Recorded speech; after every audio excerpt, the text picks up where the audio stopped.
皆さんは本当にオーストラリアで働く上でのルール知っていますか？僕はそれを知らなかったせいで来た当初搾取されました。どうも、ゆうチャンネルです。今日の動画はワーホリなどでオーストラリアで働こうと考えている方へ、オーストラリアで働く上でとても大切なフェアワークの基本を紹介していきたいと思います。皆さんはここで学んで僕と同じような失敗をしないようにしてください。それではフェアワークは何なのかっていうと、オーストラリアの労働基準局です。この労働基準局はシフトの管理だったり最低賃金だったりっていう働く上で大切な情報、働く上で雇用側から雇用者を守る、こういったものをしてくれているのがこのフェアワークです。それではオーストラリアでの雇われ方3つを説明していきます。まず1つ目がフルタイム、正社員のようなものです。パートタイム、カジュアル。この2つはアルバイトのようなものだと思ってください。まずパートタイムの特徴としては、アニュアルリーフ、シックリーフ。これは週どのぐらい働いたかによって、時間によって積み重ねられていきます。このシックリーフに関しては、風邪をひいた際に使うことができて、アニュアルリーフっていうのは日本でいう有給休暇のようなもので、事前に申請してその時に休んで時給分もらえるって形のものです。このアニュアルリーフは仕事を辞めた際に必ず使っていない分の時間は戻ってくるので、ボーナスのような風に考えてもらってもいいのかなと思います。そしてこのカジュアル、最後のカジュアルっていう形態なんですけど、これに関しては給料が高いです。このパートタイムよりも時給が。で、理由としてはカジュアルってすごく不安定なシフトなんですよ。固定で入れてもらうっていうことがすごく少ないポジションになっているみたいです。で、カジュアルっていうのはその不安定な分 25% 時給の自分がもらってる 25% の上乗せがあります。時給に。その分不安定だよ。そしてアニュアルリーフとシックリーフがありません。なので風邪をひいたとしてもお金は出ないし、休みが欲しくてもアニュアルリーフを使ってその休んでいる間お金をもらうっていうことができません。ですが時給が高いっていうところでこのカジュアルっていうものがあります。この3つの雇用形態を頭に入れてこれから話すものを聞いてもらえるととてもいいなと思います。僕の失敗談なんですけど、僕が来た当初一つカフェにトライアルで呼ばれました。でトライアルで行った際にその日は面接とあとは2時間3時間ほどのホールスタッフとしての働きを見てもらってっていう形で終わりました。次の週に雇うことできませんよって言われて、で、わかりましたで終わったんですよ、その日は。で、また次の週、パブリックホリデーの前日にいきなり電話がかかってきて、そのお店から。明日もう一回トライアルを見てみたい。で、そのトライアルでよかったら必ず雇うから、最後もう一回だけ見たいんだよねっていうふうに言われて、ぜひ行きますよと。で、行って働きました。で、働いたその時間としては多分6時間ぐらい働いて、で、仕事が終わって、そこの店長みたいな人が、じゃあ今日の仕事はもうこれでいいので、じゃああとはまた連絡するね、みたいな形でその日終わりました。で、帰って、数時間した後にオーナーから、やっぱり雇うことできなかったわ。ごめんねっていうので終わったんですよ。そしたら、僕のハウスオーナーが、今日パブリックホリデー働いたんだから、2倍の給料もらったんでしょって質問してきたんですよ。2倍ももらってない。てか、まず給料自体もらったいんだけど。って言ったら、お前それやられたねって言われて、そこで初めてそのフェアワークっていうものがあって、決まりがあるんだっていうのを知ったんですよ。なんでその日本当は僕がもらわないといけなかった金額っていうのは2倍かけで40ドルとかは1時間もらわないといけなかったんですよ。でもあっちの会社はそういうお金も何も渡してくれなかったってことで、ただただ僕自身が交通費を払ってそこまで行ってっていうところだったので、もちろんね、これは僕が知識がなかったからこそこういう風になってしまったので僕の原因なんですけど、こういった失敗談があるので皆さんはここでぜひ学んでもらいたいなっていう風に思っています。それでは次に、特に日本人がフェアワークのルールを知らないがために搾取されそうなポイントを5つ紹介していきます。僕なりにまとめました。1つ目は無給のトライアル。こちらに関しては僕が経験したように長い時間働いているのにかかわらずそれに見合った給料をいただけない。あとは複数日のトライアルが発生する。これらに関しては違法になっていますので気をつけてください。次にフェアワークで定められた最低時給以下で働かされる。ホスピタリティの最低賃金に関しては24.2ドル、24ドル20セントが最低賃金になっています。にもかかわらず21ドルで働かされたり22ドルで時給働かされたりっていうのも実際ありますので、それもルール上では違法になっています。一定の期間を働くとレベル1っていうものに上がって、そのレベル1は24ドル95セントが最低賃金になっています。そこからどんどんボスが認めていってくれるとレベル2、レベル3、レベル4まで上がっていくことができます。マックスはレベル5になっていますが、そういった形で最低賃金っていうものがあるので、しっかりと知っていてください。で、この最低賃金に関しては、ポジションごとに賃金の基準が違います。例えば、ホールスタッフとバリスタでは違う最低賃金が定められています。そういったように、ポジションごとに違った最低賃金があるので、働く際にもし気になっている方はフェアワークなどで調べると出てくるので、必ずそれを見てください。と同時に、毎年ファイナンシャルイヤーが新年度になっていくと最低賃金っていうのも上がっていきます。なのでそちらもチェックしてもらえるといいなと思っています。3つ目は土曜日、日曜日、祝日の休日増しのレートが無視されるっていうところです。ビクトリアに関しては土曜日の場合 1.25 倍、日曜日の場合時給の 1.5 倍、そして祝日の場合時給の 2.0 倍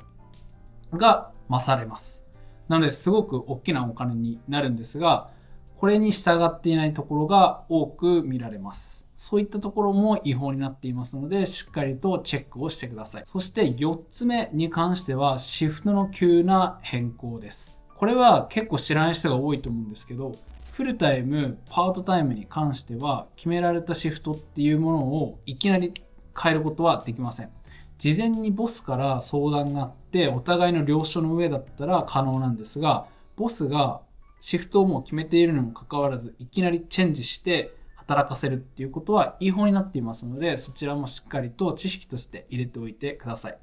カジュアルに関しては残念ながらマネージャーだったりオーナーがシフトをいきなりキャンセルすることができます。例えば僕自身が9時から17時まで働く予定になっていたとしても、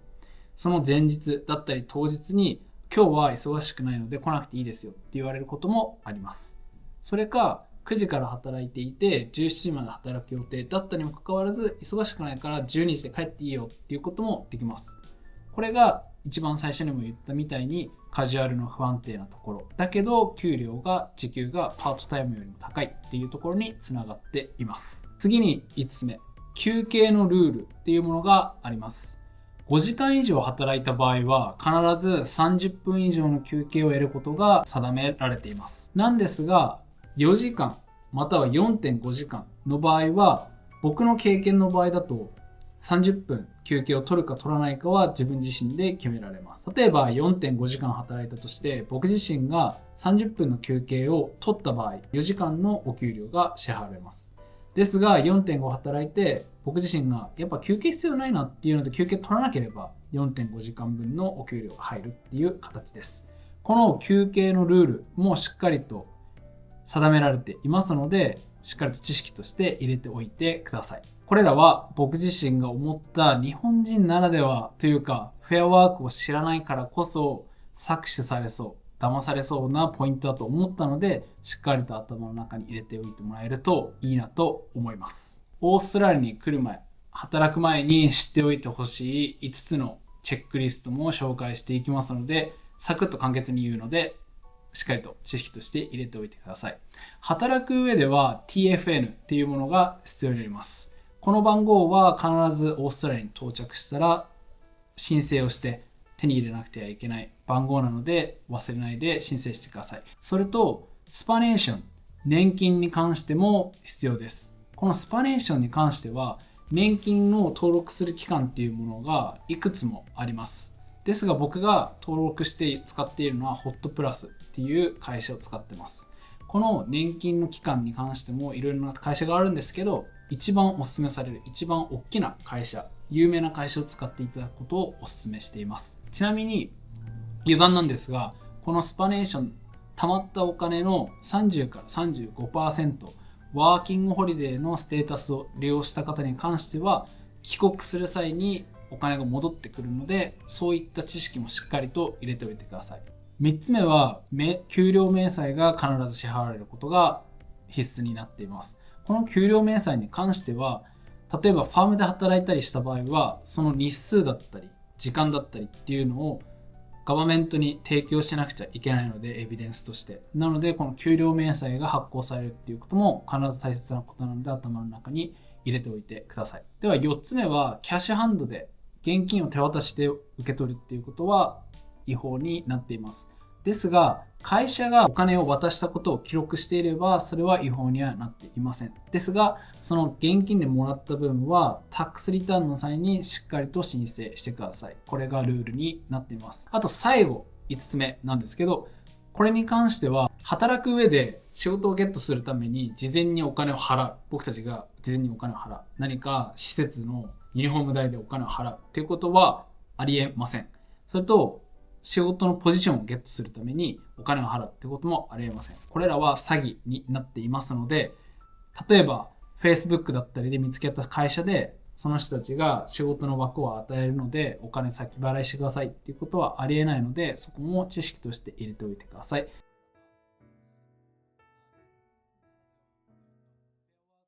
シックリーフ、風邪をひいた際にシックリーフでお金をもらう、パートタイムの方たちがもらうシステムを使う際には、病院からのその証明書が必要なんですよ、ドキュメントが。で、それに関しては、ネットで、ウェブサイトとかで、オンラインで取れます。なので、わざわざ GP に行ってもらうっていうことはしなくていいと思います。お医者さんからの風邪ですよ、この人っていうドキュメントをもらって、で、ボスにその日にね、風邪ひいたんで、休ませてもらいますとか言うと、じゃあその証明書出してねとか、言われない場合は自分で出してください。そうじゃないと、シックリーフを支払われることがありません。シックリーフに関しては、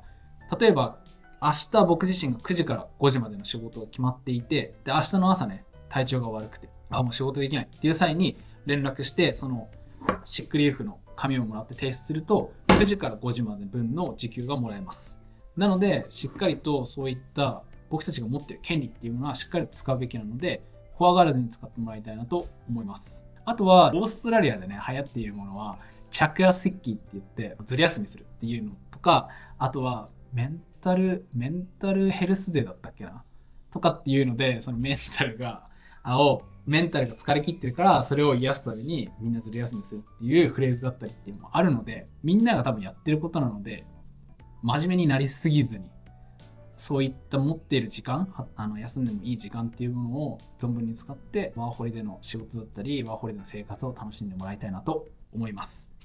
それで何かトラブルに巻き込まれた際の対処法なんですが、その際は必ずフェアワークに無料で相談できるので、匿名だったりでも相談できるので、匿名で相談してください。しっかりと雇ってくれる会社はしっかりと雇ってくれるし、しっかりと僕たちに対してね、それ相応のお金を払ってくれます。なので、焦る気持ちもあるんですが、もし少しの余裕があれば、根気よくね、仕事を見つけてもらえたらなと思って。それでは、今回の動画では、オーストラリアで働く上でとても大切なフェアワークの基本っていうものを紹介させていただきました。